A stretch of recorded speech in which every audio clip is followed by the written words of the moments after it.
Sebenarnya semua kita boleh dapat pahala haji setiap hari without fail. Islam bukan satu agama hak jenis tinggal kita ikut dan. Pasti akan ada bimbingan. Macam mana bagi kita hak yang ada tahun Malaysia ni tak boleh buat haji dalam keadaan musim haji ni?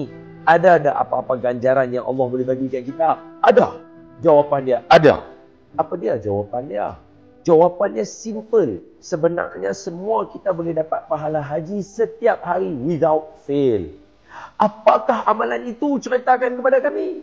Ini amalannya. Kata Nabi dalam satu hadis, siapa yang semayang subuh berjemaah, itu syarat dia, berjemaah. Maksudnya kalau kat rumah boleh, kat masjid boleh. Siapa semayang subuh berjemaah, kemudian dia tak lena, dia jaga, celik mata dia. Buat apa?